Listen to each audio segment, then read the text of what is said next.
Hey, Chris Brown here, part-time hobo. Well, here to tell you about my, most exhilarating train ride ever. Yep, it was a short an afternoon into an early evening, but it was one of the most awesome experiences ever. It was spring, 1978. And I was hitchhiking across the Great Salt Lake Flats on my way to San Francisco. I got as far as Reno, stayed overnight in a cheap, terrible hotel. And then the next morning, up and early, hitchhiking, get picked up by an old guy in the oldest, bumpiest, rattiest old truck, belching smoke and bumping along. Takes me up and over Interstate 80. We get about as far as Truckee, California, right on the border there of Nevada and California. And what happens? His tire flies off right at the exit to Truckee, right off that old truck. Well, I don't have any money. He says he doesn't have any money, but his son lives kind of nearby, and maybe I could hike into Truckee and give his son a call. Fair enough. I'm willing to do that. So I walk into Truckee, call his son, get it taken care of, and decide, Truckee, it's not a bad little town. I'm gonna stay here for a bit. Well, it's a railroad town, and in fact, it is a town at the foot of Donner Pass. Now, you may have heard of the Donner Party, Donner Pass. The Donner Party was back in 1846. They were headed out to Sacramento and to be early settlers from Illinois into California territory. Well, they decided to take the shorter but more dangerous, less traveled route over the Sierra Nevada outside of what is now Reno, and up and over a more direct route. The other group that they'd been with, the Reeds, had split off and took the more traveled route towards Sacramento, but longer. Well, unfortunately, it was early winter, and the Donner Party got stuck in a rather large snowstorm, and they got socked in. The Reeds, they made it to Sacramento. Well, it was tough, and the Donners were starving. They didn't have much food. They had not planned for this. They did not have the clothing, and it was a large snowstorm that socked them right in. And eventually they sent out a group, as a few died from both exposure and starvation. They went to look for help as best as they could, and they got nowhere. They came back, even more had died. What are you doing? Those that are alive have one opportunity to live, and that is eat the flesh of those previous companions. And that's what they did. And that is what the Donner Party became known for. They were eventually rescued. 46 lived out of somewhere like 80.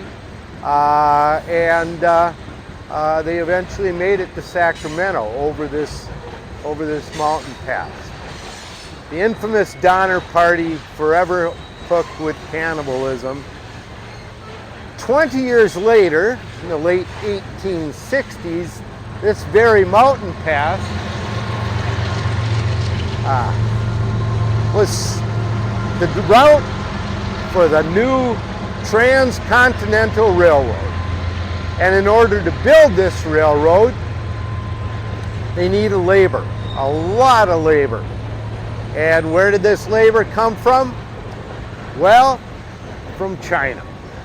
It was cheap. They were used to working hard on big projects back in China, and they brought this labor in to help build that railroad.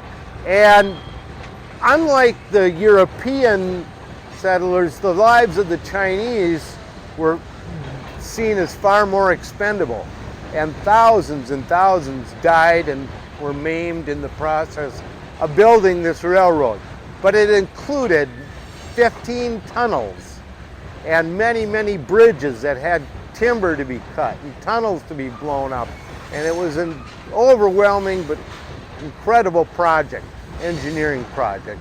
And eventually in the 1870s, the east and the west were linked, and we now could go from San Francisco to New York City in a matter of days, which just generation before took months and months and a toll as it took on the Donner Party. Well, this is what I was next to. I was in Truckee at the foot of Donner Pass. When the train rolled in, I'm looking at it. It's about noon, and that train stopped. Well, I bet it's going to Sacramento, which is on the way to San Francisco, which is where I was headed. Well, suddenly I hear that familiar ka-chung, ka-chung, ka-chung, the accordion sound of a train ready to leave the station. And there's an open boxcar. Well, what are you gonna do? Grab my backpack, throw it into the boxcar, and off I go, up over Donner Pass. And it's a long train, and I'm somewhere in the middle in a boxcar, and it slowly rumbles up and over that pass and through some of these tunnels. And you can see Highway 80 at times far below in the valley, and the river far below, the Truckee River, and going up and up over. And it's slow rumbling through, and it's just an incredible spring afternoon. The snow is still high and packed. It's cold, I'm cold, but it was just an awesome trip up and through the Sierra Nevada, through these tunnels. But what goes up must come down. And sure enough, on the other side, start to head down towards Sacramento, as I'm hoping. I don't know quite for sure. And gravity plays a role in this, and that train gets going faster and faster and faster and faster. And I'm inside that train car, bouncing around like a piece of popcorn, hither and thither, going around. I hang on for dear life, but it's still trying to peer out that door, my picture window, to just this great scenery. And eventually, a bit bruised up, we slow down, and eventually we do pull into Sacramento, a large, enormous train yard. Somewhere into the guts of it, we stop, boom, boom, boom, boom, boom. I clamber out, happy as a clam, feeling about as beat up as I could be. Find my way somehow out of that train yard, and there's Highway 80, San Francisco. It's evening. I find a place to scudder under and sleep under the bridge. Next day I'm up and I make it to San Francisco by the following afternoon, where I get to visit my dad's cousin who lives on a 186-foot mine sweep in San Francisco Harbor. Anyway, the most exhilarating train trip ever, up over the Donner Pass, following the route of the Transcontinental Railway. Unfortunately, that very route has been changed a bit in time. Those tunnels are no longer used as train tunnels. They are tourist tunnels, and you can hike up and maybe even today bike up through those tunnels. But they were closed down in 1993. But it's still an awesome, awesome train ride. And if you get a chance, go for it. Anyway, safe travels, everyone. Chris Brown, the part-time hobo, and, well, gotta hit the road. See ya.